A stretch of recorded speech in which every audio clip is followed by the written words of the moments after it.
Then this is the second time today I've done this. Started the podcast with my mic muted. So it's like, I'm wondering, is it the snow? Is it got my brain vapor locked? I'm not really clear what's going on here, but I'm just saying that things could. Julie's like, Mike, turn your mic on. Well, maybe I just am expecting people to read my lips today. What is that? Read my lips, no new taxes. That went back a ways. Good morning or good afternoon, Julie. Good afternoon, Jana. I'm so glad you're on with me and my friend Katy Smith. And I'm going to bring her on in just a second as I'm waiting just a few more minutes because I know we're going to have a ton of people who want to watch Katy and listen to her talk today. So hope everybody's doing great. Hopefully it's warming up for you. I did notice as I'm looking out and getting snow blindness, I did notice it looks like there's a little melting going on, which I got to tell you, I don't live in the north because I'm not a fan of snow. So as soon as this is gone, I'll be happy. All right, everybody, let's get our friend Katy Smith on here this afternoon. Welcome, Katy. How are you today? I am great. How are you? Suffering snow blindness. Okay. Looking out the window going, woo, I'll be happy when, you know what? I'll be so happy when it's green out there again. You will. I love this. I love snow. Really? I love it. I would live in a ski town if I could find a way to get away with it. Really? Mm-hmm. Oh my goodness. That's wow. Okay. Well, that's probably the only thing I differ with you on.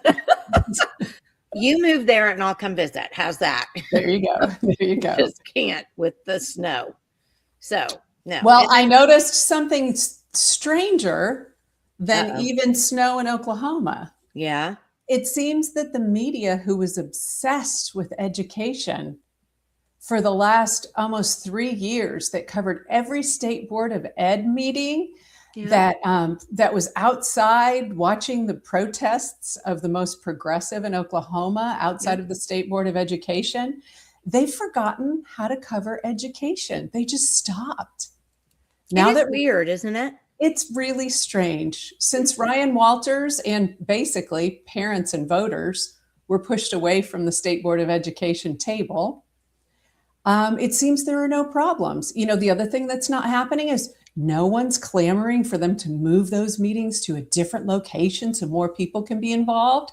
And here's the real kicker. They stopped live streaming the meetings. Oh Do my you goodness. Honestly, I didn't notice that. Really? They did. So there was apparently, the whole push, there's no transparency with Ryan Walters. He won't let everyone in the room. And if you've been in the room covering those, it's a small room. There was never any fuss about that when Joy Hoffmeister was there. Everybody fits just fine. When Ryan Walters came in, the throngs of protesters, he's being non-transparent. We don't have a citizen's right to participate here because we need to move it to a big arena. They were actually disrupting the sessions. You don't go there to say anything, only to observe. There were times when the state troopers who provide security at the State Department of Education had to take people out of that meeting when they allowed them.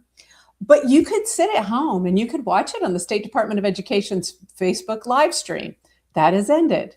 No longer can you watch the State Board of Education regular meetings by live stream.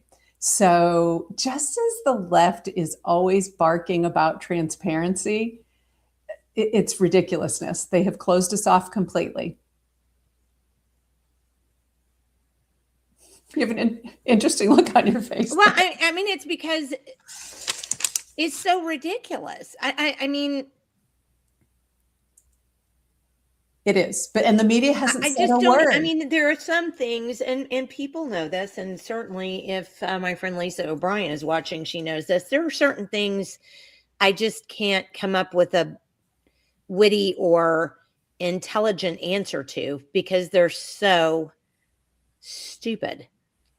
It is a bit crazy. But I will say that's one of the reasons that I'm so committed to continuing to cover it. And I've been putting out a series called The Return of the Public Ed Deep State. That is what I truly believe has happened here. The deep state has education. Parents have no voice. The voters only selection has now been removed from the process. So it is the deep state. And I'm continuing to cover it. Everything that we talked about before that was a possibility as Governor Stitt was replacing all of the previous board members to attempt to take all control away from Superintendent Ryan Walters. It's all coming to pass. It's absolutely look at this one coming to pass. So Julie says, as a teacher who's not part of the teachers unions, the new SBE and superintendent have disenfranchised me. Exactly. And that's true disenfranchisement. It's interesting. I noticed the very first time that it happened was in December. So at their December meeting, there was a live stream, and then the board went into executive session to discuss teachers who've done bad things, teachers whose certifications are up for suspension or revocation, and hear that evidence in private. And then when they came back out to do the actual vote, which is public and accountable to the people, they never turned the camera back on. And then this last meeting in January, they just stopped live streaming altogether. Well, now let me, if I remember this correctly, I don't believe there is a state law that makes them live stream it. Is there? No, I don't believe that there is. It's more of the principle of having clamored so much that Ryan Walters was shutting the doors to the public and shutting the doors to more people. It's absolutely untrue. They've now turned off the camera lens, and the only lenses that are going to be in there are the legacy media, who surrounds the table and sets the narrative. And they too have essentially stopped reporting on what happens in those meetings. It dwindled down. There was a yay, rah, rah. Lindell Fields is in here. He's Stitt's appointee as state superintendent. Everything's going to be hunky-dory. And then they've just sort of tapered off and stopped. Okay, so let me make a point really quick and see what you think.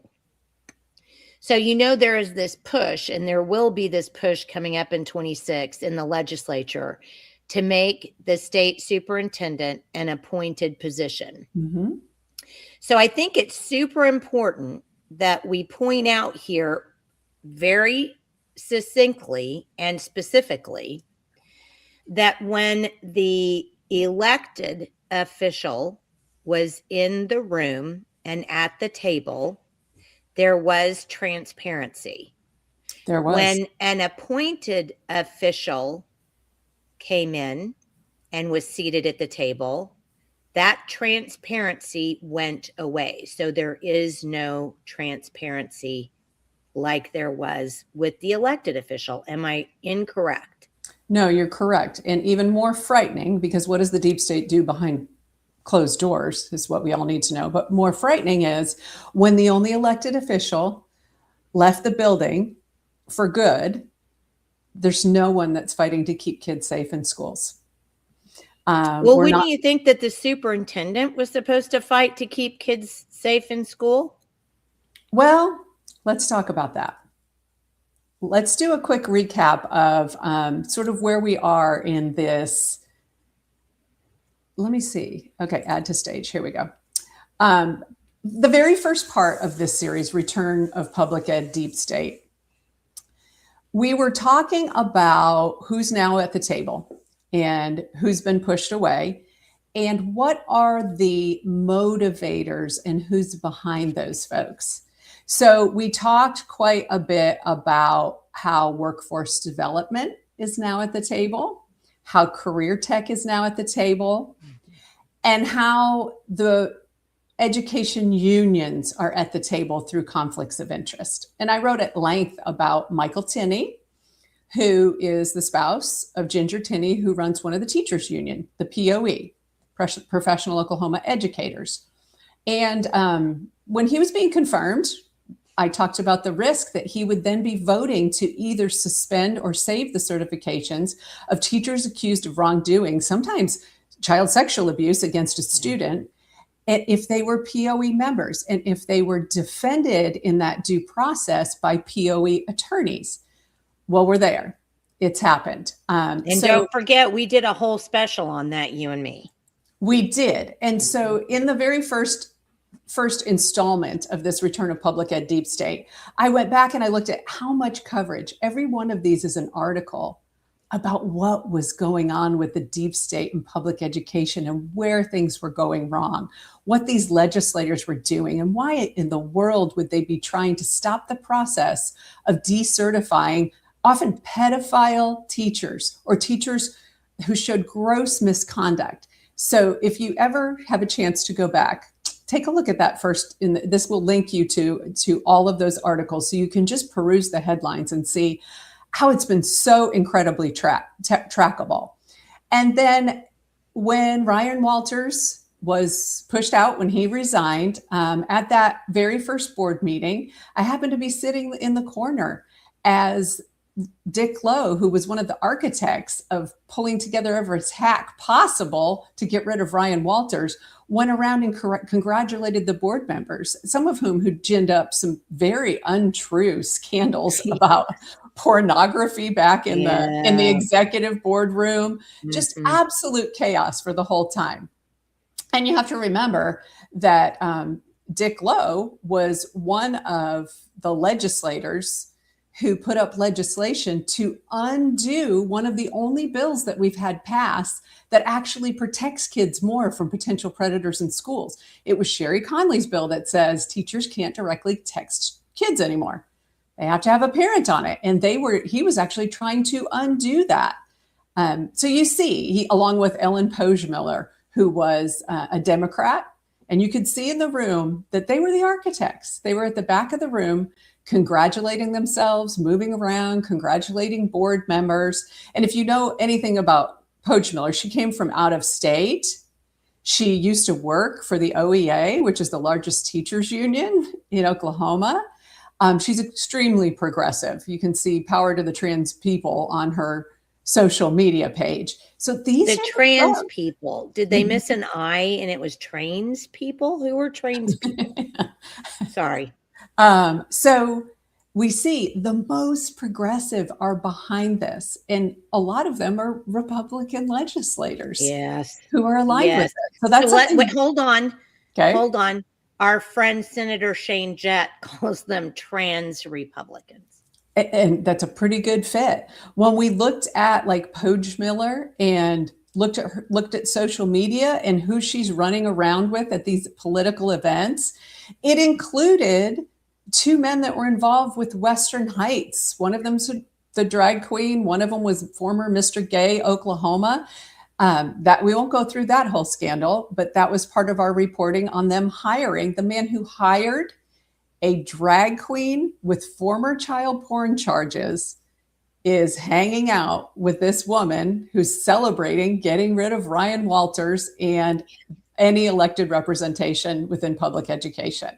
So sometimes it's really hard to connect these dots and believe that it's happening, but it is. Yeah. Then we took a look at the why. Why would these legislators do this, particularly the Republican ones? And we looked at a couple of different NGOs and their connections to those legislators. These are big national NGOs that their purpose is to influence leaders in conservative states, bring them in a couple of times of the year, fill them with the most progressive policy. If you notice, things don't just happen in Oklahoma. You hear a crazy policy and you go, why is this here? It's happening all over the country because these NGOs have their hands on the minds of all of our elected leaders. And sometimes when you look at who are the architects of these crazy things happening, they're involved with these NGOs. And two of them specifically turned out to be USAID funded. They turned out to be, this is fraudulent. This is absolute fraud. This money was meant for international purposes, and it's been flowed through these domestic nonprofits to influence policy in our states. You paid for it. So we covered a couple of those, and Poge Miller's involved in them. Adam Pugh, very involved in them. When we look at this particular one, these are the folks that are involved in this particular NGO that I covered. Cindy Munson, a Democrat, right? And you go, how are these folks, the minority, these few Democrats that we have in the legislature, able to get the bulk of their legislation through? And the true people's representatives in Oklahoma, I mean, the voter base is largely conservative. Truly conservative leaders can't get anything heard. But these folks with the money behind them happen to do it. Daniel Pay, Carrie Hicks, Provenzano. And look at where these people were. Provenzano, also the Oklahoma Education Association Legislator of the Year. Lee Denny was a former Career Check, and Stitt appointed him to Career Check. Pro-Common Core legislator. Correct. From someone from the mental health field, Chad Caldwell, we've covered him. He's had some legislation that no parent in Oklahoma would want tied to education. And Rhonda Baker, from the teachers that came in with the teacher wave of after the teacher walkout, also tied to she's director of education for the Oklahoma City Chamber. These folks are all within this world that are trying to take the power away from parents and give it to big industry. So that was sort of our first, installment of this series. And then before the second one. Okay. I want to make sure that we point out right here, the reason why a non-governmental organization, some kind of NGO, some kind of outside supra organization, the reason why we don't like those involved in education is because we cannot have the transparency inside an NGO that we have with a governmental organization. And that's really a huge thing, because if you were on this morning with Kendra, and we talked about that quite a bit, actually, the money that gets funneled into these NGOs that are state taxpayer dollars that are funneled into these NGOs, we have no idea how they're being spent.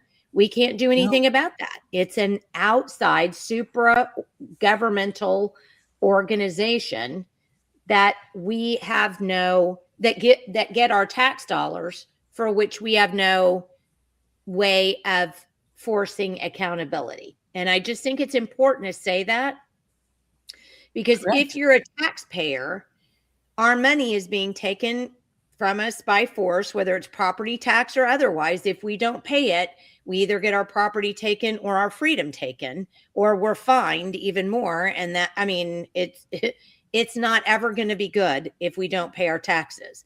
So they have a ready-made source. They just take it from us by force, but then they give it to these organizations that won't even allow us to have accountability over them. That is bad.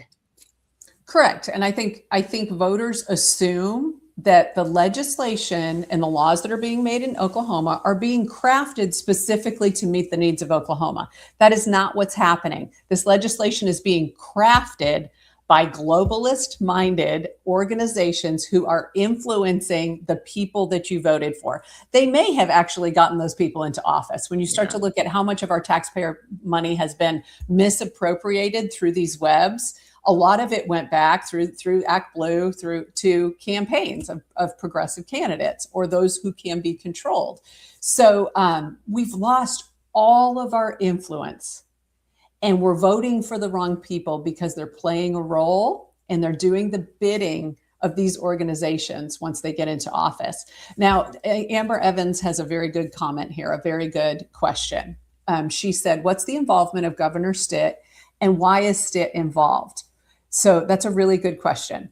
If you haven't been following what's happening in public ed, the way the State Board of Education works is that the only member at the table who is elected by we the people is the state superintendent of education. So that person serves as a higher role than a regular member. They are like I think our state constitution says they are either the chief executive or the executive of that board. So it gives them more control. Then they have these other folks sitting at the table who are all appointed by the governor. So the governor appoints them. So the state superintendent who runs the State Department of Education sits at the head of the table and he brings the matters to the board to vote on. That could be all kinds of things. That could be about accreditation for schools, benchmarks they would have to meet to have their accreditation either downgraded or increased, which is tied to funding. So we're talking about being able to say in a local control state with education that there are parameters. You cannot just fail kids and continue to get money. So that's a biggie there. These folks vote on when these investigations happen and we have abuse of students within schools by school staff. They look at the evidence and they vote whether this person should be suspended, whether they should be sent for revocation and go through a hearing process. So those folks are with Stitt having control of all of them. He essentially has control of what happens in education. The only thing standing in the governor's way of whatever he wants to do with education is the state superintendent. So people need to know that. You will be voting for a new one. We will have a primary on June 16th about this, and it's very important that you know your candidates to serve. So I want to point out, so Jana Belcher says this is happening with school choice. And she points out that Dick Lowe's LA is or was, we can't figure it out, the lobbyist for Ed Choice. Okay. So clearly Dick Lowe was an agriculture teacher. Dick Lowe was a school administrator. So tied to the school administrators union as well as the teachers union, definitely steeped in the area of education when it comes to the bills that he brings to bear. Ed establishment. Dick Lowe is education establishment. And let's face it, people like to throw around recent blame. How's it been going in Oklahoma education for the last 15 years? Not well. Not well. During Joy Hoffmeister's reign, if you look at different indicators and rankings of states, Oklahoma went from 17th while she was in office 8 years to 49th. Yeah. And there we sit at the bottom. The fall is quick and the rise is so difficult because once kids are behind, bringing them back up to proficiency is a massive battle. So you have a system that was not capable of keeping them proficient in the key areas, now having to go from below proficient and pull them back up. You can throw all the money you want in the world, but the stats come to bear that it's not going to fix it. And when you look at a fall like that, as someone who worked in the State Department of Education for 5 years during that time, I believe that they crashed the jet intentionally. Yeah. The jet being public education. Mm-hmm. I believe it's part of this push of all of these NGOs, of all the globalist interests of going against the will of the people. So that's where the governor weighs in on this. The governor also picks the Secretary of Education, which originally people forget. Ryan Walters was his pick for Secretary of Education. And then he ran for state superintendent. He was backed by Stitt for that. And then once Stitt got into his second term and on his way to being the chair of the very progressive National Governors Association, everything changed. And the war was on, and he replaced every single board member, the ones that were doing an unprecedented job of protecting kids, with puppets. With puppets of the union, with puppets of Stitt, with the puppets of the big business and career tech. That's where we are. I love this. Politically bipolar. I don't ever like to question motivation. You can really only go on facts of what people have done. But when you look at his stance and his actions in education, it's hard to believe that he ever actually did align with the people on this issue. Yes. I think it was a ploy to get a second term, and then all gloves were off. We saw that Mary Fallon did the same thing. Well, and I think, when you look at other things that he's done in his second term too. I mean, I think so many of us are absolutely aghast that our governor, the man who calls himself our governor, would go on television and say, yeah, we don't believe in this immigration policy. Everybody's so mean. I mean, it's ludicrous. It's simply ludicrous. Now, Amber has a question. Okay. So all these pieces are not by coincidence. It's all orchestrated. Has the main source been identified, and why Stitt has joined forces with them? Well, if you look, I would say the closest thing to a solid tie to all of it is to go and look at the National Governors Association. So for those who don't know, the National Governors Association, all governors in the United States have traditionally participated in that. They meet twice a year. They have different hot topics for the year that they're on as far as policy. They help governors craft their platforms, what legislation to push. They even coach the first ladies of states on what their key issue is going to be and how they're going to. Really? Yes. I didn't know that part. That's how they very much crafted our first lady's whole push about trauma-informed care and the HOPE initiative, which I have really strong feelings about that, but we won't go into that. So the National Governors Station, if you look at their last couple of convenings for the last few years, it aligns exactly with Governor Stitt from conservative oil and gas producing Oklahoma going green energy. To the extent that he did memorandums of understanding with Denmark and with a certain Denmark company. Those are listed in one of these convenings. They were there at the National Governors Association to meet with governors. This all comes from there. His education policy, his criminal justice reform policy, everything that happened in his second term that does not align with what the majority of voters would have said they voted for with him comes directly from the National Governors Association. And in 2022, things were really becoming polarized. People were ticked off about the entire COVID fiasco. And people were really starting to pay attention to their governors. And in the conservative states, you better be a real conservative governor. And so the political heat was on, and more than a dozen governors said, we're not going to the National Governors Association anymore. You are way too progressive. We're out. But Governor Stitt did the opposite. He doubled down. He became the vice chair, which then leads into the following year becoming the chair. This year, Governor Stitt is running one of the most progressive policy pushing institutes in America, as he's supposedly also running Oklahoma.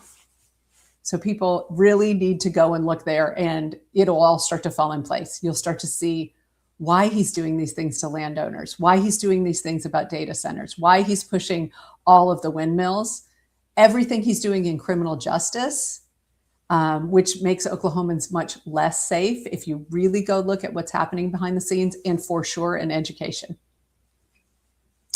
So let's go on to the second part of it. And I do want to say, in the second part of this series, I covered sort of a predictable pattern where under Ryan Walters, they actually, for the first time, recruited a qualified team of investigators with law enforcement and detective backgrounds. They provided an avenue for parents to directly contact the State Department of Education if their child had been. Is the up anymore? The awareness system is still up. Yes. It's what happens when things get to the other end that has changed. Okay. So we saw an unprecedented number of certifications being taken based on evidence after investigations and after a due process hearing. So these folks weren't just pulled out. They went through hearings. They sat before an administrative law judge. They were allowed legal counsel. They made their case, and an unprecedented number of them had their certifications revoked, gone, not suspended. Yep. As predicted, that process has flipped. Not only are we seeing fewer of the suspensions and revocations, we are seeing teachers being reinstated. We are seeing particularly administrators who've done bad things being reinstated. And I do want to say this. I have called out a lot about the conflict of Michael Tinney on the board with his wife running a teachers union, and these folks being who come before the board as member of those unions being defended, which I'm not saying they shouldn't be defended. They should have their defense. They belong to a teachers union. Part of that deal is liability insurance and legal protections. So that organization should step up. That's part of their contract with these folks. But the conflict of interest comes when his wife's organization is defending one of these folks, and Michael Tinney is then voting on whether that person should be back in the classroom or in the superintendent's office or in the principal's office or on the coaching field. That is a conflict of interest. But I do want to say, I am aware that Michael Tinney had a recent accident. I'm told that he was involved in an automobile pedestrian accident where he was the pedestrian and that he was seriously injured. So we want to wish him Godspeed on his healing. This has nothing to do with any personal vendettas. This is about Oklahoman parents having the right to keep their kids safe. Yeah. So I do want to be clear about that we're not picking on anyone while they're down. We don't want to do that, but this has to be addressed because this conflict is real.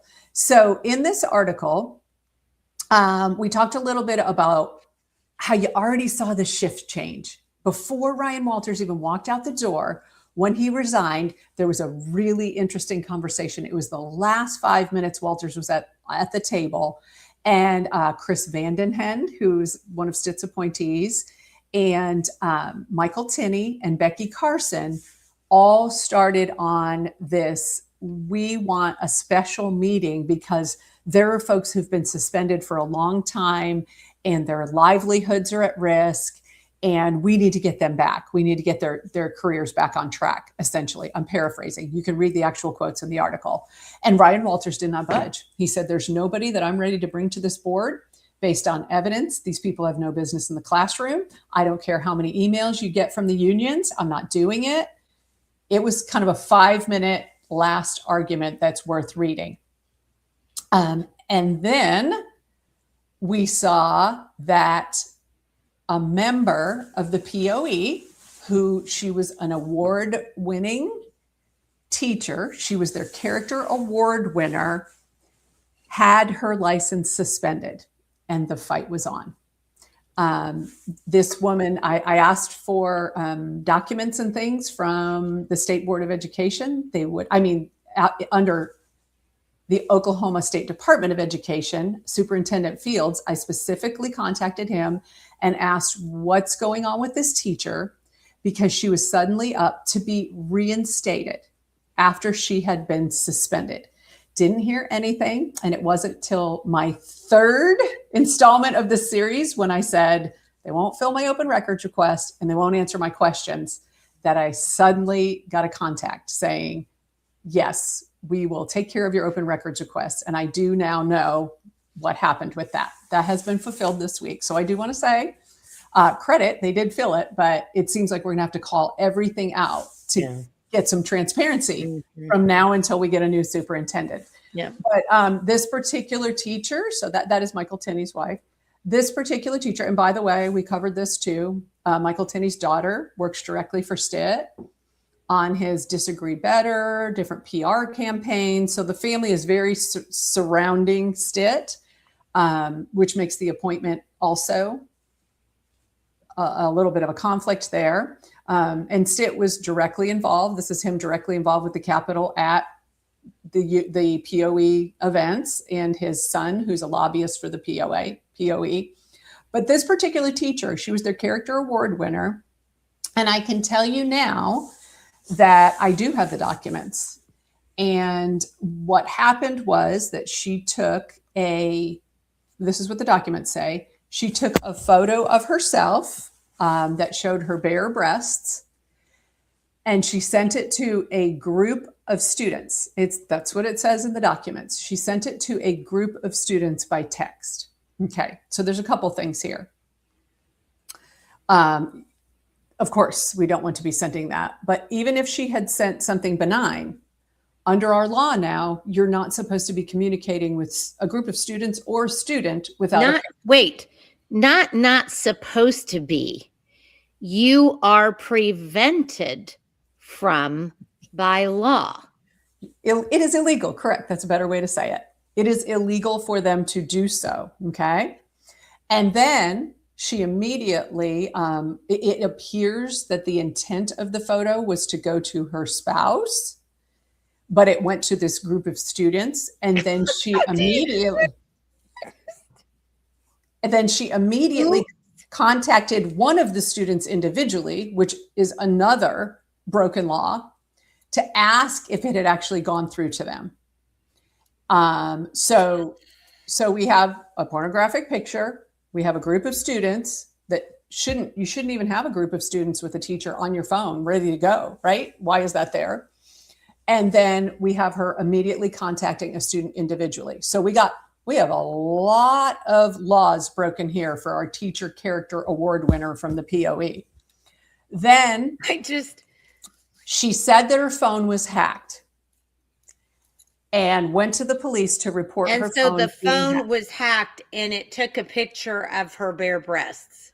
I'm not sure. The documents only say that she went to the local police, a very rural town here, and said that the phone was hacked, but somehow while she was there, admitted that it wasn't hacked and admitted. So she lied about it at first, and then she admitted it wasn't hacked, and that was supposed to go to her husband. What great character. Right. So originally, when this came to the State Board of Education, this particular case, Michael Tinney was with them. He reviewed the evidence in executive session, and he's actually the one that made the motion to summarily suspend this woman's certifications and to send her into the due process, to the process for a hearing for revocation. He was the one that made the actual motion for this. Then somehow, when the POE lawyers got involved and we started to realize this is a POE person, everything changed. And what we found out is that they negotiated with POE attorneys behind the scenes in a negotiated settlement to reinstate her certifications. So not just not revoke, she's back. She has her certifications back, and she's working in another district. So this process by which they were understanding who is safe and appropriate to be around kids and which laws we are and are not going to follow here is gone. They're reversing the process.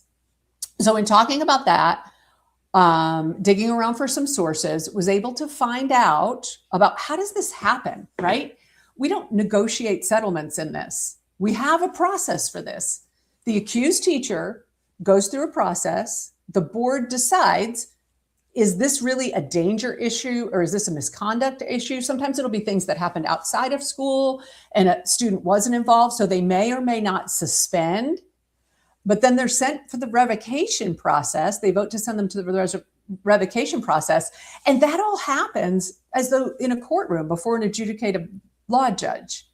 And that is where the teacher would have their representation, and the OSDE, under that vote of the state board, would serve as the prosecutor. They're bringing the evidence. This team inside the SDE has investigated thoroughly. They've interviewed everybody. They come together and they do this. Then that adjudicative law judge hears all of this and sends it back to the board. So we have a process there.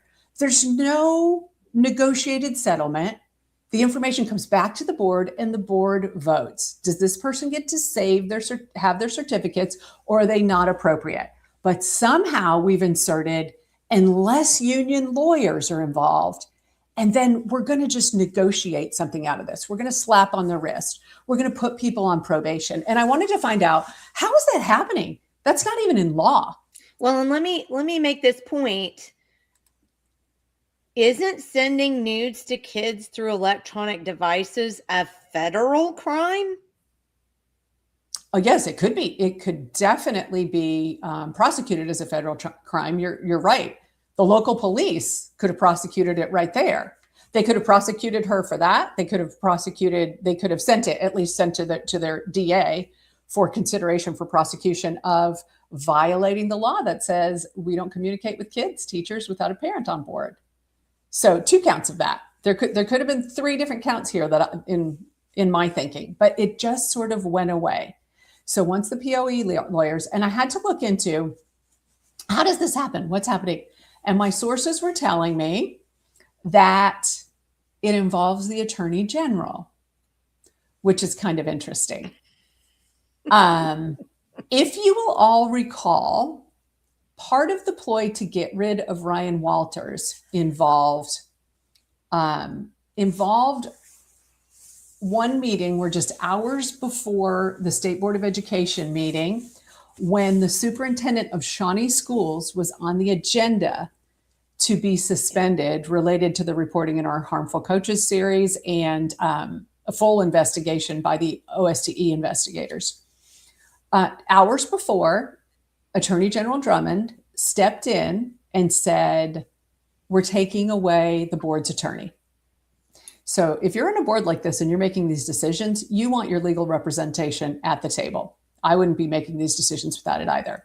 But he took it away, that attorney, and said, for today, you're going to have to live with having Brad Clark.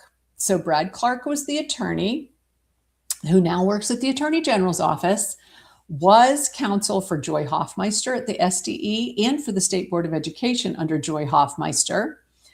And then when Ryan Walters was elected by the people, jumped to the Attorney General's office with some other folks from the Hoffmeister administration. So you should know that's sort of happening there. I reported at length about there was really similar money behind then Democrat Joy Hoffmeister's gubernatorial campaign and then Republican Gentner Drummond's AG campaign. There was huge overlap in who had money behind that. So that happened under a 20I provision, which the 20I part of the law, I'll make it simple, says that the Attorney General sort of has approval power over the legal representation of any agency's state board, any of the state boards within our state government, okay? So not just education. And those state boards can decide to use somebody from the Attorney General's office, or they can use outside counsel, but it has to be approved under a 20I contract by the Attorney General. That's what he used to rip away the counsel that was chosen by Ryan Walters and his administration.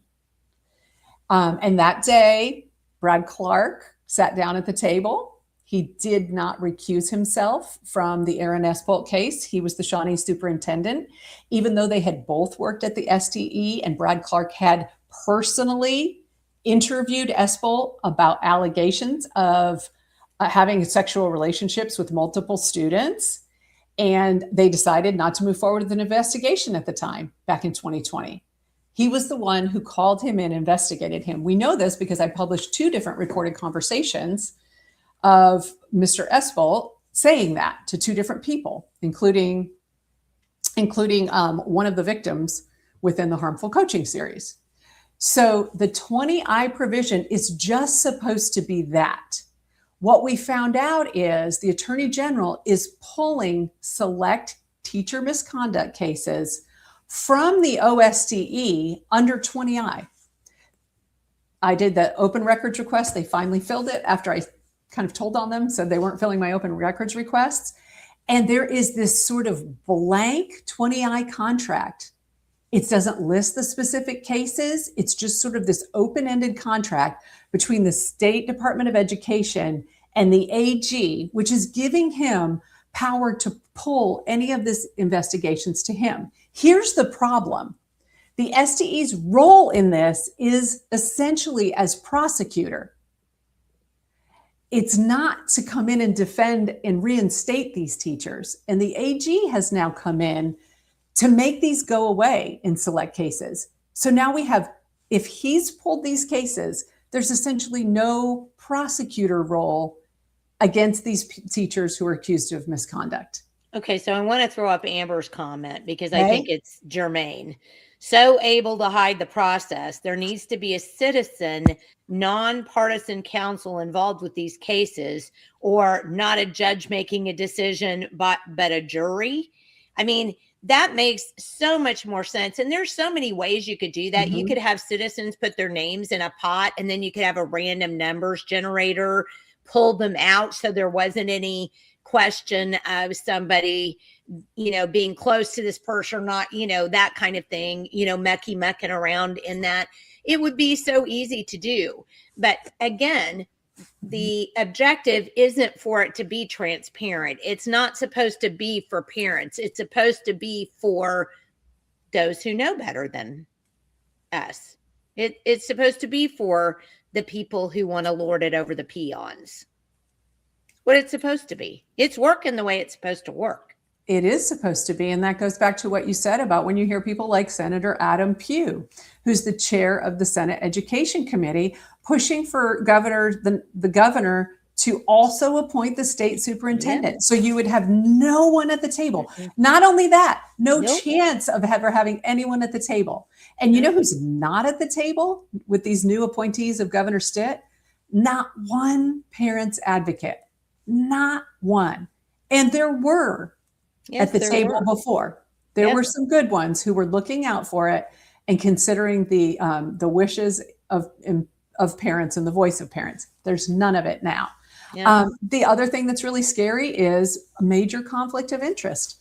To reinstate this woman, now, not just is Michael Tinney married to the head of the POE, he is voting on a negotiated settlement negotiated by POE attorneys through Attorney General Gentner Drummond's office. So essentially no prosecutor involved, no one pressing the case that something bad happened.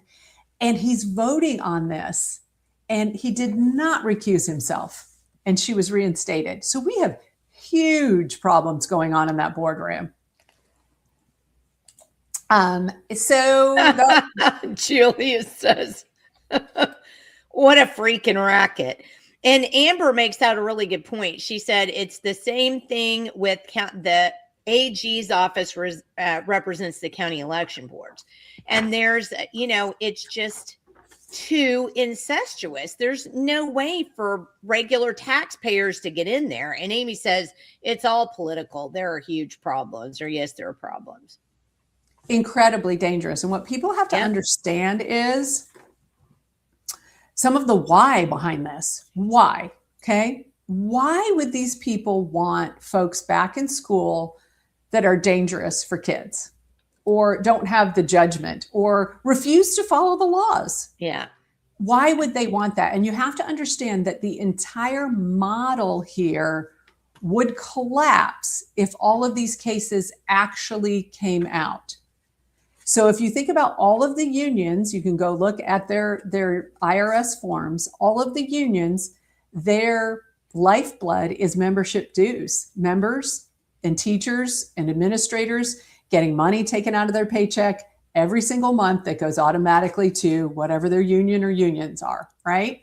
That is their lifeblood. What do they do for that money? Their biggest bait is liability insurance. So we're going to cover you, and this is what it'll say on their websites and in their trainings. Sooner or later, you're going to be falsely accused. They always say falsely accused. They never say you may do something wrong or you may molest a child and we're going to defend you. So it's very untruthful and one-sided. Yeah. But let's imagine that liability insurance is now far more expensive and the unions are not getting to keep a lot of it. The whole model collapses. Then we don't have the person running the School Administrators Association who is making $350,000 a year doing that and is also collecting a teacher's retirement based on a past superintendent salary, which is going to be over $100,000. We don't have people making $500,000 at the top of education anymore, and the whole thing collapses. The whole business model collapses. And the suppliers of this is big, big billion-dollar business. The company that supplies most of these policies to 55 unions across the country is American Fidelity. They are the umbrella of probably a dozen sub-companies. They cover these policies. They cover the unions. They cover the school districts. They cover municipalities. If these were getting hit by discovering everything that's happening inside schools to kids that is malfeasance, then it wouldn't work anymore. They wouldn't be able to make any money over it. So in saying this, I'm not saying all of these people want kids hurt. I'm saying they're choosing the money over the safety of children. Okay. So Jana says they won't be safe in private schools soon. And if we don't pull homeschoolers out of the parental choice tax credit, they'll continue to come after all sources of education. So that's a real fear, is the way I would put it. Mm-hmm. Okay, so in this last installment, we really started to dig in and started to dig down. Now we know, what's happening here? We know we have the conflicts of interest.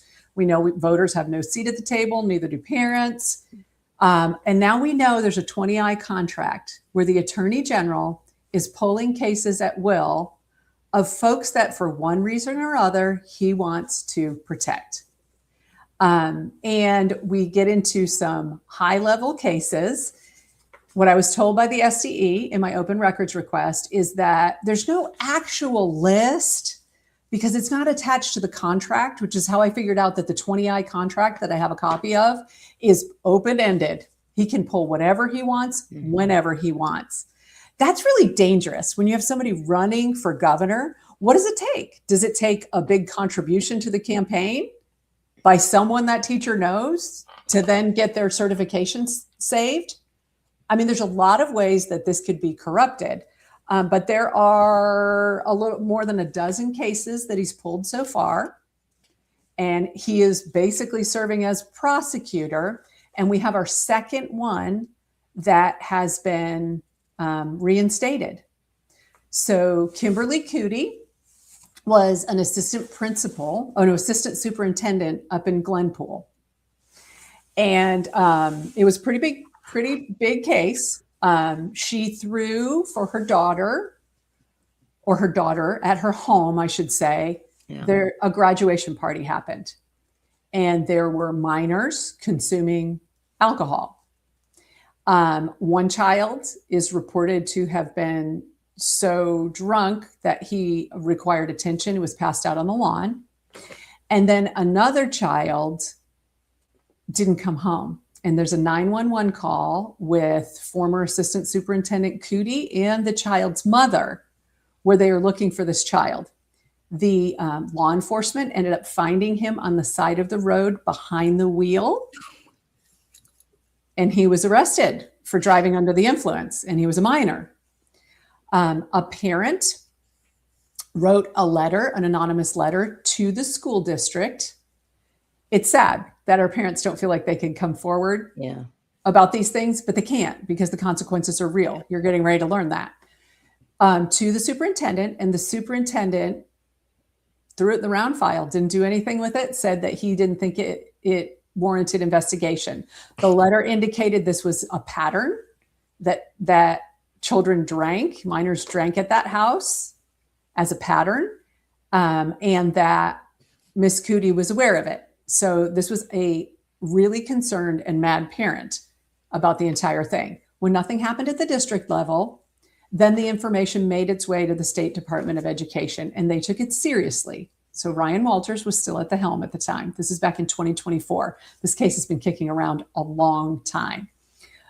Miss Katy then sued the anonymous parent to be able to unmask her in discovery. She sued her for defamation. She did unmask her in discovery because her attorneys went after this person. So awful. Right? So as a parent, you're not allowed to complain that the assistant superintendent is letting kids have a beer pong table in her backyard, right? So that suit was thrown out by the Tulsa County Court under our Citizens Participation Act, Oklahoma's anti-SLAPP provision that says we have a right to say things that are true, and you cannot stop us from saying things that are true. And the court determined that what the parent had said was, quote, a matter of public concern, and that Miss Katy did not present evidence to find that it was not true. So the court said, looks like this is true, and we're throwing it out. Also, as part of the anti-SLAPP law, they ordered that Miss Katy, who brought what's called a frivolous lawsuit under anti-SLAPP, pay this parent's legal fees, expenses, and some sanction money. Miss Katy has appealed that to the Oklahoma State Supreme Court. So that's still going on in the Oklahoma State Supreme Court. Not only did she want to unmask this parent and punish them for bringing facts to light that put kids at risk, right? She's not willing to live by our anti-SLAPP law and pay for the frivolous lawsuit. Yeah. So that's where we are on that. She has now been reinstated. Her case was pulled by the Attorney General under 20I. I have no idea how under law that's even possible. This isn't approving an attorney. It was farmed out to outside attorneys who then began contacting some witnesses, not just in the Katy case, but in the Aaron Espelt case. So Ashley Rowland, who was one of the survivors of abuse in our Harmful Coaches series, was contacted and asked to come in to talk to this attorney about a teacher misconduct case, which happens to be the Espelt case. That also has been sitting around under suspension for over a year. They were just waiting until they got rid of Ryan Walters so they could reinstate these people. As it stands, former Superintendent Espelt, there are 11 identified, reportedly 11 identified student victims, more witnesses than that, about him luring them into relationships, sexual relationships. That is a child sex crime. But somehow this has been pulled by the Attorney General. Now, both Katy and Espelt are very tied to the unions, award winners. Espelt was a national representative to the National School Administrators Union from Oklahoma. They are political operatives. We even had sources tell us that Governor Stitt's father was calling around. I've had 2 different people report to me calling and asking for them to protect Miss Katy's certifications. So we have a huge push. The people at the top of the education deep state are the elites. They are being protected, and our children are being left out to dry. So that's what's happening. I'm following a list of more than a dozen that have been pulled now that I've gotten them to fill my open records request, and doing some extensive research about who these people are, what the connections are, and why they would be pulled out of the normal process by someone. You think about the Attorney General. He's our highest law enforcement official elected. This isn't a criminal case. He's not pulling a criminal case. This is a totally different process. This is a process that's looking at their conduct as teachers. And the only consequence of this process is to have your certifications revoked. These people aren't going to jail. They're not going to criminal court. Most of this has been pushed aside by law enforcement or is outside of statute of limitations.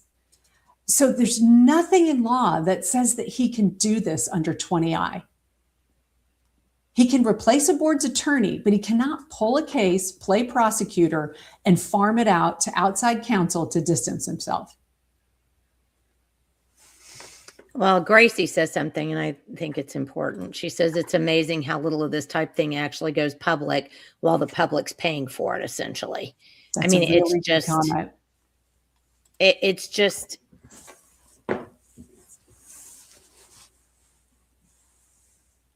Well, I will tell you, the pattern that we've seen, what worries me a lot is the pattern that we've seen with some of our less scrupulous politicians is that they will save someone in this circle who shouldn't be saved. yeah, And then yeah, they will pull them in, and that person will do their bidding from there on out.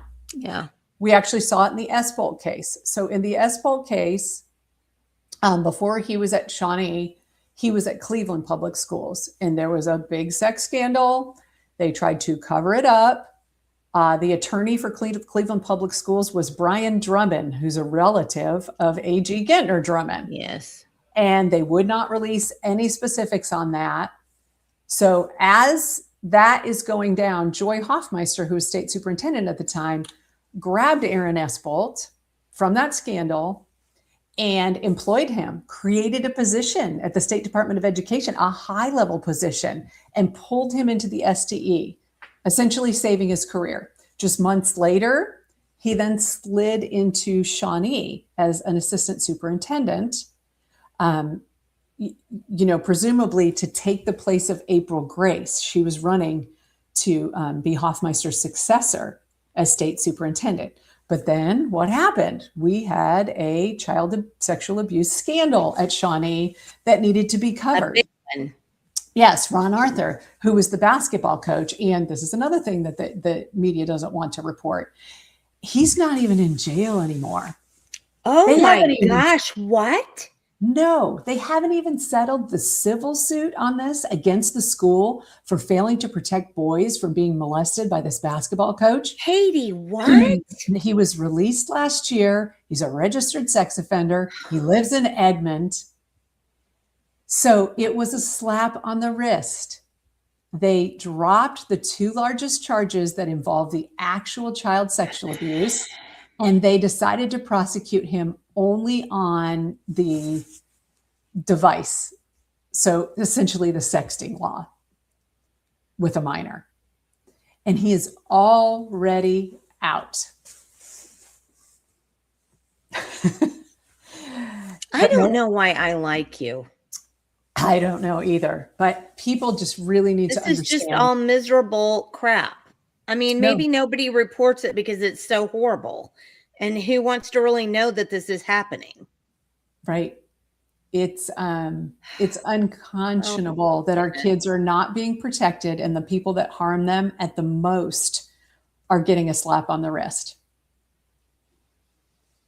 So for the POE award winner, who was reinstated after the picture that went to children, the pornographic picture that went to children, the agreement that I now have basically says she's on 2 years probation. She can go back to the classroom. She has to take some training. Essentially, there's a few little, but that's about it. Do they have? I'm just curious. So I wonder if it's like a list of trainings: how not to send pictures of your genitals to kids, how not to send pictures of your boobs to kids, how not. I mean, how ridiculous! What kind of training can you possibly? That's the same thing that were on letters in Shawnee. Oh my goodness! Honestly, how do you not just have your brain implode from this just bunch of BS? Once you see what they're doing, you can't unsee it. And they are actively unprotecting children in schools. And it's for money. and it's for status. And it's so that, honestly, in my belief, so that many of the school administrators in the state won't be brought up on charges of failure to protect. Because the pattern of when someone is accused of something, that they've done something to a child, and they are called to the superintendent's office, the pattern of saying, we can either investigate this or you can just resign, and then they resign, and then they go on to the next district, and no one is the wiser that they've done something to harm a child. I think if we really knew how many sitting school administrators have allowed that pattern to happen under their watch, and we really enforced the law, I think a lot of them would be brought up on failure to protect. So I like what Robert says here. You're not going to fix it. In-state compulsory education. It's a jobs program and apparently a pedo haven. It's a good point. Yes. 181 districts with 400 predators. And those are the ones that's Sherry Conley. Those are the ones that she's identified because they've come out in the public, right? There are so many more than that we will never know about. And I've said this before. So our law was changed in 2017 to allow victims of child sexual abuse, not just in schools, anywhere that it happens, victims of child sexual abuse to come forward up to the age of 45, because kids don't disclose, teenagers don't disclose. A lot of times people in their 20s don't disclose until they've had enough maturity to process it and heal from it. So we thought we had that solved. The fine print in that law that they put in, which trashes the law, there's a couple things. Number one, it wasn't retroactive. So there's a lot of people who are under 45 that still can't bring charges against their offenders. But then they slipped in something that has to do with institutions, schools, group homes, things like that. If the child sexual abuse happens there, they must report within 2 years the victim.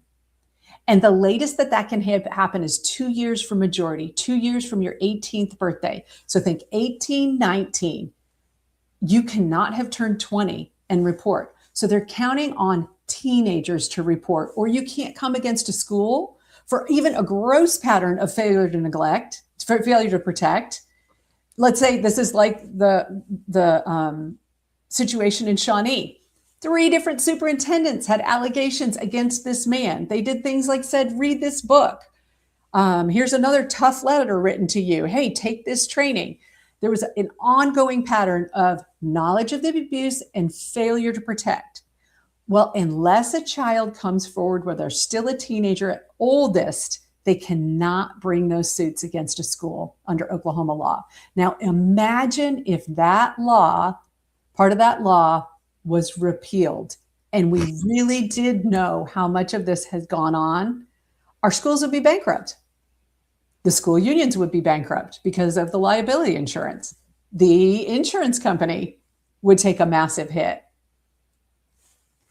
It's really hard to fathom. So that 400 predators are what she's been able to collect since, I think she was collecting from the date of 2010 on, which Sherry, you can tell me if I'm correct about that, but it's much, much more than that.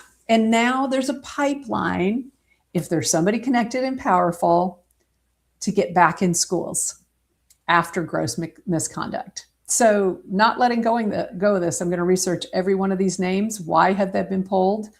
What is the State Board of Education doing with them? Parents need to know. School's not safe.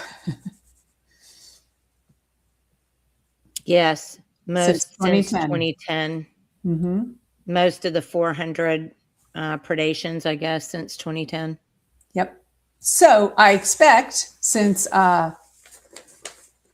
Kimberly Katy and Aaron Espoltz were the first cases that I got sources about that said were pulled to the AG's office, Kimberly Katy has already been reinstated just days ago.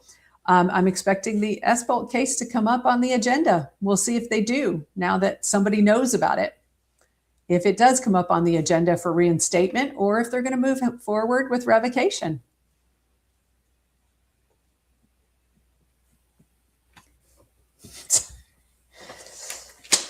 it gives me, every time I talk to you, I get some kind of like a brain aneurysm. I mean, I just can't even.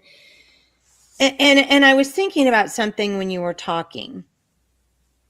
You know, I remember when I was teaching, and there is, well, I'm gonna preface it by saying this. There is a sense of community in a lot of different jobs. I mean, for Pete's sakes, people work together, you know, they have some kind of, you know, community. I mean, my goodness, who didn't watch The Office, right? Mhm. Okay. But I do remember when I was a teacher, and there's like a protectionism racket in Yes. that particular area of employment that is mafioso like. And if you're not part of the cool kids, then you're shunned. I mean, it's literally like third grade. You can't come in here. You can't come in the teacher's lounge when we're in here. I mean, it is ludicrous. It's like third grade. And I think what some of these people do, and I do think it's, and this is why good teachers leave the system. And I know it is because I've talked to good teachers who have left the system who have told me similar stories. They just get pushed out by this club of educators that are going to stand with their backs together and just say, you know, bring it. Well, you know, we'll protect each other. And this is what they do. And they know that this is happening, but they'll just cover for each other. And I do agree with you that I think a lot of it has to do with money. They just don't want to cop these people up because they don't want to have to pay for it. Then, I mean, they just don't. Look at what happened in Kingfisher, for example. I mean, that school, that was great, actually. So the $24 million, I think, was the lawsuit against I can't remember the coach that basically hazed these kids. And so the equalization board in Kingfisher County said, no, you're not going to pass this money on to the taxpayers. No, you guys were the ones that kept the guy when you had all these problems with them. Exactly. So I love these people at the equalization board in Kingfisher County. But then, so what ends up happening, and this was actually reported in the media. So Kingfisher Public Schools just goes, okay, well, we'll just start canning all these people, right? And then they leave the coach that created all the problems. They leave him there, and then they get rid of some of these other teachers. And you have to know it was probably teachers who were standing up going, you know, hey, we're not doing this. Hey, this guy's doing this. So I think I think part of it's a protectionism racket. And I think the other part is I don't want to pay the money for it.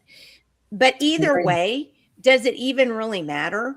Because we're paying you, the public school, and we're paying you without our consent, by the way. We're paying you, we taxpayers, you, the public school, to educate children. That's it. That's all we're doing, and to protect them.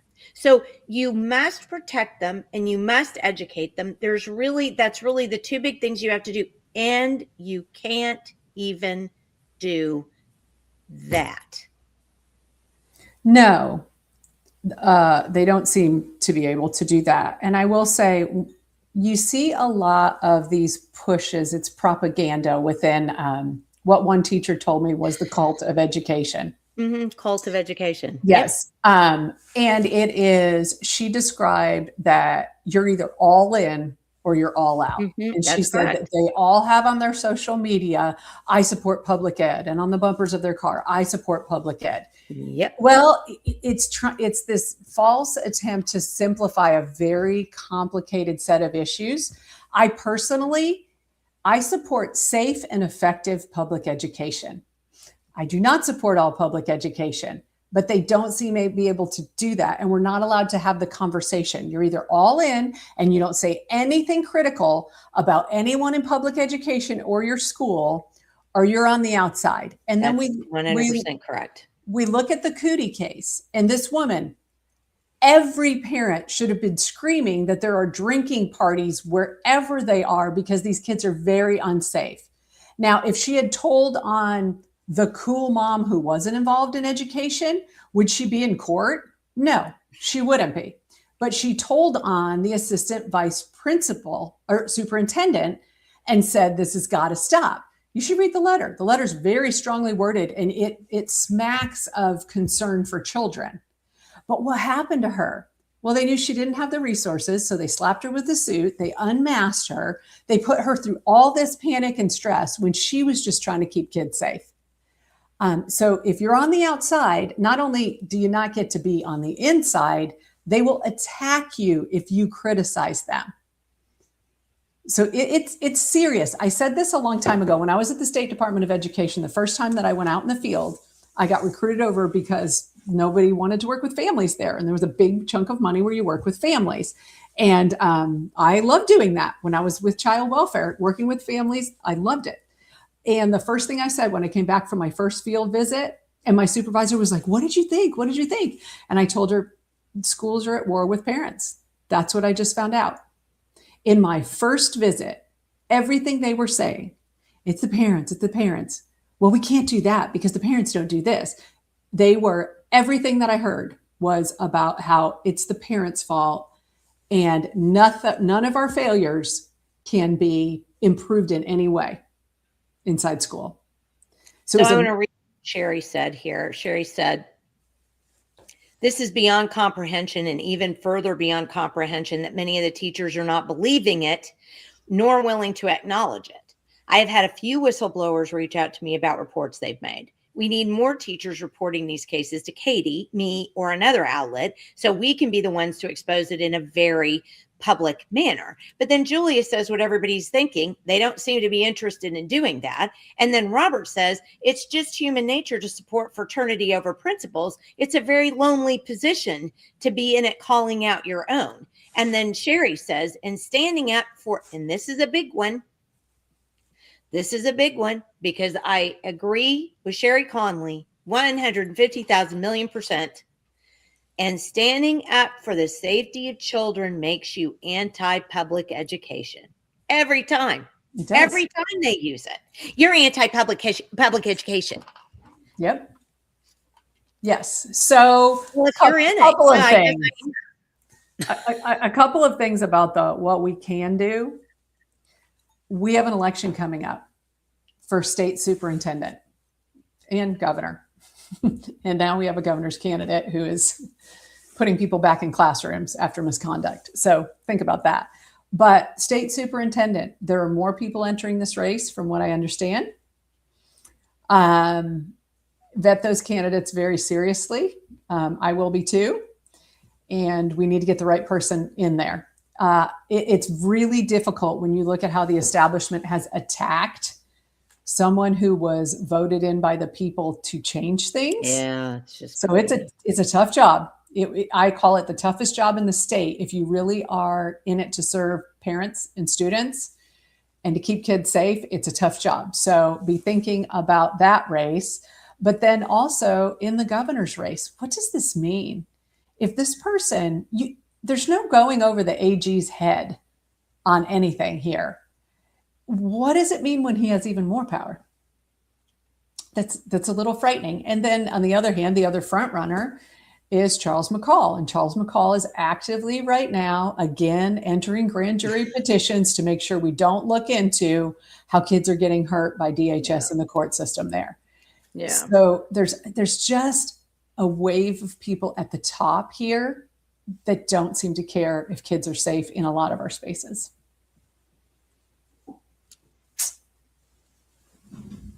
So I guess there are probably a lot of people who are like, I'm so glad when you have Katy on because she shuts you up all the time. You can't even speak. I mean, because it's daunting for those of us who say that child safety obviously comes over anything else. We protect the innocence of our children always. For those of us that think that way, it's just so hard it's daunting to know that this is what's happening. But there's more to come. So parts 4, 5, and 6 are warming up for our return of public deep state. Be watching that. If you haven't subscribed, go to v1sut.com and subscribe. It'll show up straight into your email box. And you can follow me on X and on Visit on X and on Facebook. But it's very important that parents know the facts about this before they definitely go to the primaries June 16th to vote. Ay. I'm sorry. We're going to do a happy show one day. I don't believe you.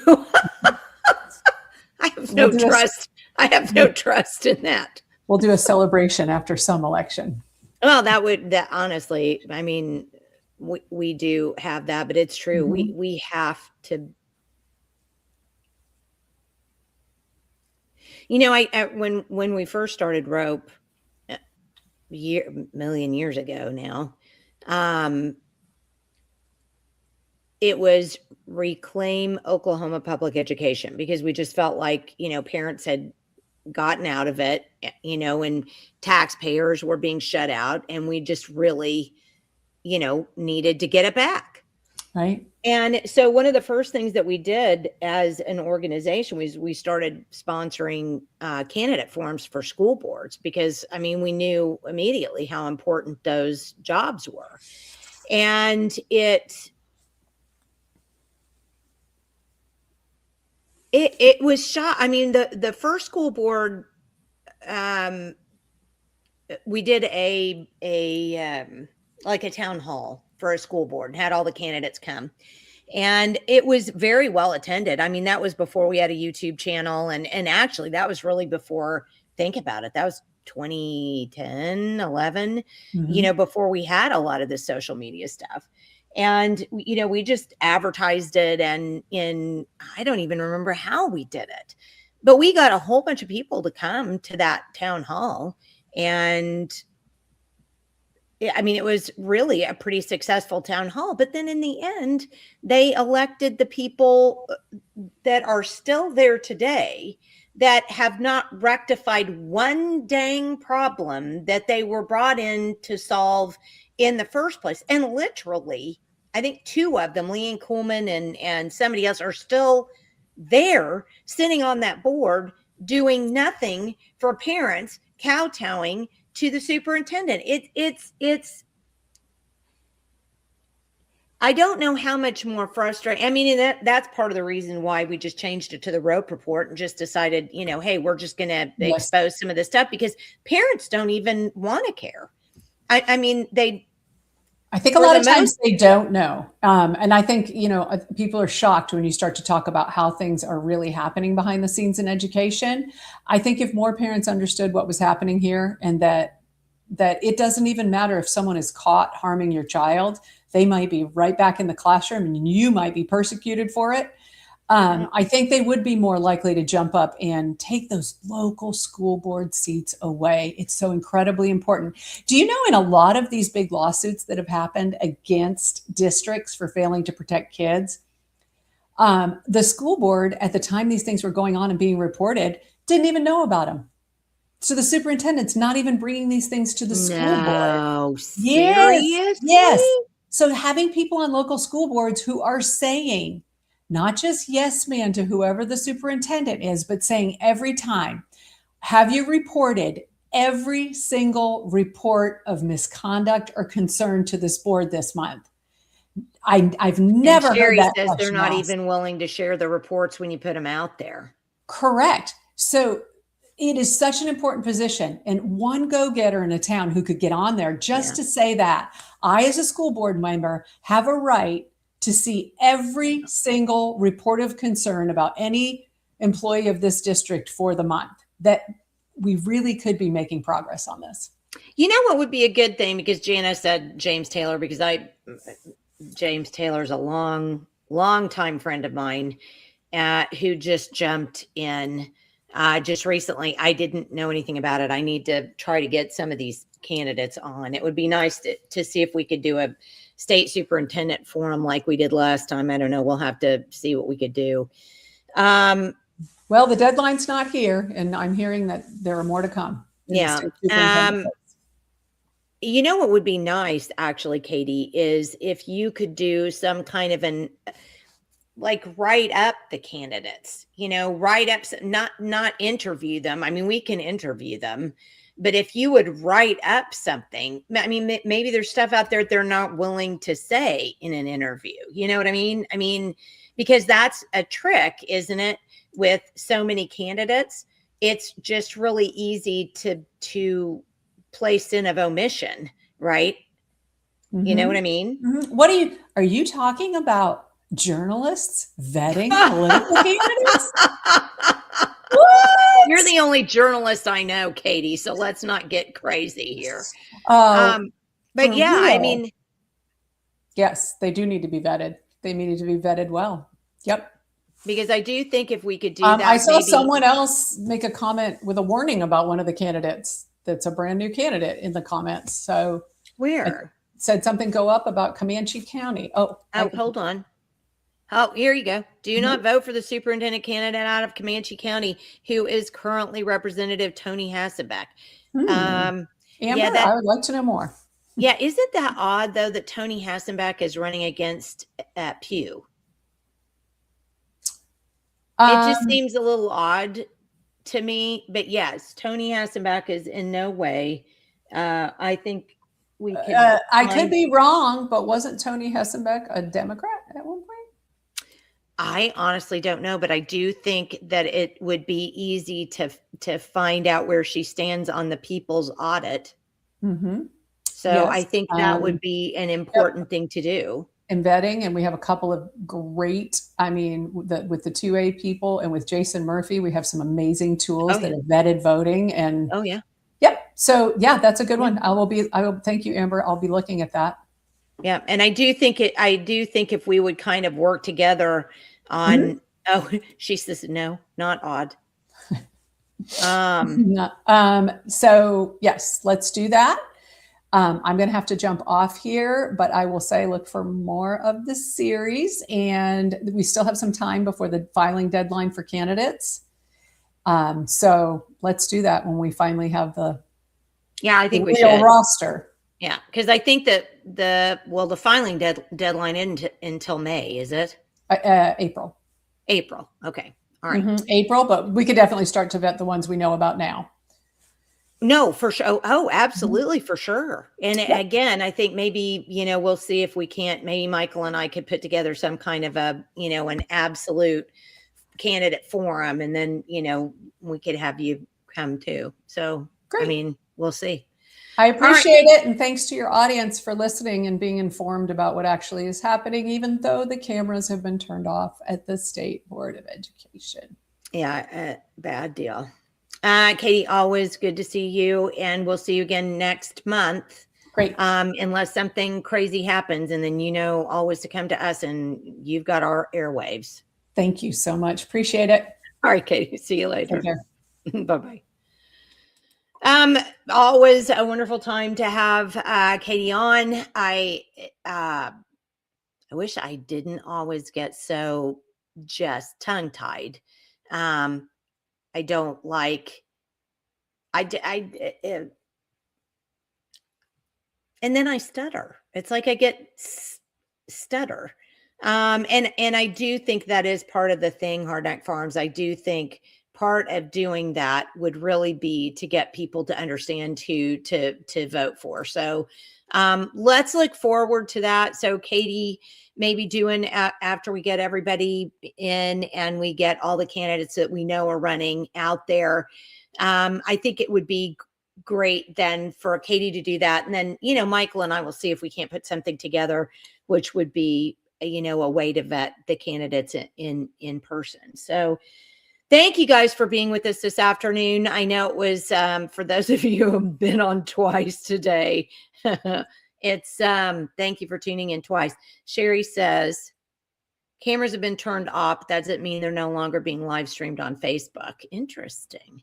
So are you saying, what are you saying? What are you saying, Sherry? Are you saying that they are still being live streamed on Facebook. Michael wants us to point out that the Liberty Fest will be great for meeting candidates. And yes, we do hope that candidates who are out there and listening or know candidates, we do hope you'll come to Liberty, Oklahoma next month, the 26th and 28th, as a candidate. Put your table out there with your information and meet people from your district in your area. Oh, you mean that was a question? Are they being? Yes, according to what Katy is saying, Sherry, the cameras have been turned off and they are no longer streaming on Facebook. So there you go. All right. Well, we're at an hour 30. That's pretty good for today. So that's 3 hours and 30 minutes of podcast for the day. I hope you were able to watch all of that. Seriously, thanks for tuning in with us. We really do appreciate it. And if you know of somebody who has kids in school and doesn't really know what's going on, please share this information. It just needs to get out there. Julia says filing for election is April 1 through 3. So we'll know after the 3rd. All right, guys, thank you so much. We'll see you on Friday at 9 a.m. with Sarah Van Alstyne, who's going to talk about healthcare legislation. So we'll see you then and appreciate you tuning in. Thanks so much. Bye.